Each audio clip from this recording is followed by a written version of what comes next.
మాయమ్మ చింతల పోలమ్మ, మాయమ్మ చింతల పోలమ్మ, సలంగమము జూడే మాయమ్మ చింతల పోలమ్మ, మాయమ్మ చింతల పోలమ్మ, మాయమ్మ చింతల పోలమ్మ.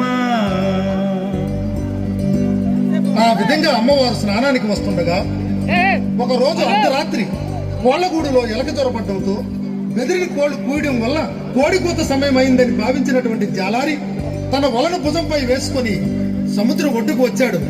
ఎదురుగా వస్తున్నటువంటి అమ్మవారిని చూసిన జాలారి, ఎవరి అందగత్తే, ఇంత అందం జీవితంలో ఎప్పుడూ చూడలేదు, ఈ పిల్లను పొందకపోతే జీవితమే వ్యర్థమని భావించి జాలారి అమ్మవారికి ఎదురుగా వెళ్ళి, ఎవరు ఏమాడే ఒలిపామ, ఏది నీ ఊరు నా ఒలిపామ, ఏది నీ పేరు?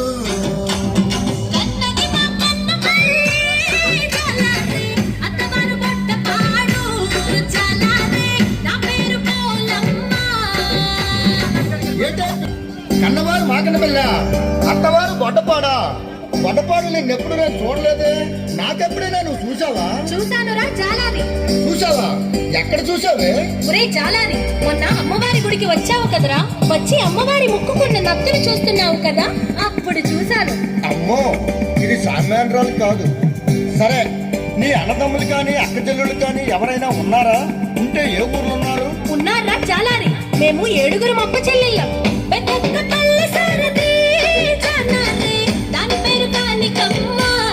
జానారి, దాని పేరు కాళికమ్మ. సినక్క సినకంక జాలారి, దాని పేరు సోమలమ్మ. జాలారి, దాని పేరు సోమలమ్మ. మధ్యన ఉన్నది రో జాలారి, మందసలున్నది రో జాలారి, దాని పేరు అన్నపూర్ణమ్మ. రాజాము గ్రామములో జాలారి, కొలువై ఉన్నది రో జాలారి, దాని పేరు పాలకొలమ్మ. పెదబాణాపురములో జాలారి, కొలువై ఉన్నది రా జాలారి, దాని పేరు నెల్లికొలమ్మ. ఒరేయ్ జాలారి, అందరికంటే చిన్నదాయి మహా అందగత్తే.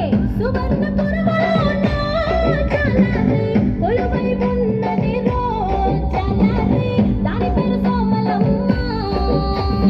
ఏంటే పిల్ల, అందరూ అమ్మవారి పేర్లు చెప్పేస్తున్నావు, నువ్వు పెద్ద అమ్మవారి లాగా.